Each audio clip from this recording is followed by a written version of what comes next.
Hi hello नमस्कार. कशा आहात सर्वजण? सर्वांना सर्वप्रथम श्री स्वामी समर्थ. तर बघा, आपल्याकडे सगळं काही असेल आणि एखादी गोष्ट जर नसेल तर त्या गोष्टीची फार खंत राहते आणि सगळं असून पण आपल्याला असं वाटतं की ती गोष्ट आपल्याकडे असायलाच पाहिजे. असं का म्हणते व्हिडिओमध्ये तुम्हाला पुढे मी सांगतेच, पण त्या अगोदर तुम्हाला दाखवते आठवडी बाजार आणलेला. तर आमच्याकडं कारलं आहे ना दर आठवडे असतं, मेथीची भाजी दर आठवड्यात असते.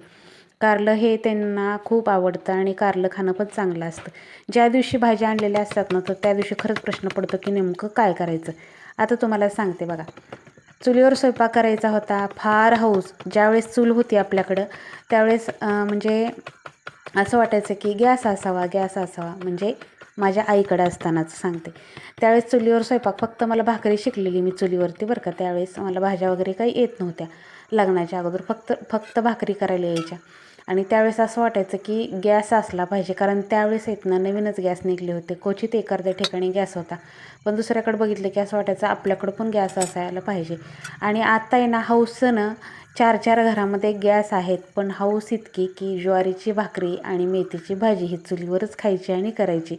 त्यात काही फार म्हणजे हे नाही, पण आनंद मात्र दुप्पट आहे बरं का. आणि असं आपण मस्त अशी चुलीवर भाकरी केली ना, ती आरावर भाजल्यानंतर तर भाकरी बापरे बाप विचारूच नका, इतकी सुंदर लागते ना.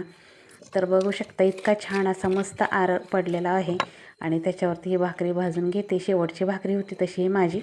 त्यानंतर मला भाजी करायची होती, पातळ एक भाजी आणि सुक्की एक भाजी. तर आठवडी बाजार आणला ना की त्या दिवशी भाजी निवडण्यापासूनचं करण्यापर्यंत रुटीन असतं. कारण भाज्या आणलेल्या सगळ्या निवडून लावायच्या फ्रीजला, त्यानंतर मग आपल्याला कुठली भाजी करायची ती करायची असं होतं. इकडे बघू शकता, निखाऱ्यावरती भाकरी भाजल्यानंतर किती सुंदर दिसतात. पालकची भाजी, मेथीची भाजी बाहेरच आणल्या निवडायला मस्तपैकी छान वाटत होतं. आर पडलेला होता ना, तर त्या आराने असं गार लागत नव्हतं.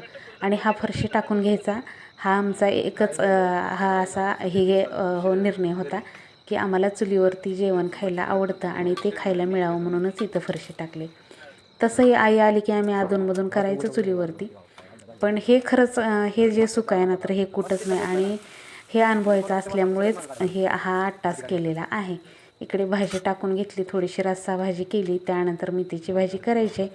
आणि असं वाटत होतं की खूप वर्षांनी जेवण केलं आहे का काय, कारण ती चव ते सगळं इतकं भारी वाटत होतं ना. खरंच जेवण आज इतकं पोट भरून जेवण झालं आणि मनसोक्त जेवल्यासारखं वाटलं. आणि असा होता आजचा व्हिडिओ. तुम्हाला कसा वाटला नक्कीच कमेंटमध्ये सांगा. तुम्हाला इथून पुढे चुलीवरचा स्वयंपाक केलेला पाहायला आवडेल का, हे सुद्धा कमेंटमध्ये सांगा. व्हिडिओ आवडला तर लाईक शेअर सबस्क्राईब करा. भेटूया उद्याच्या व्हिडिओमध्ये. श्री स्वामी समर्थ.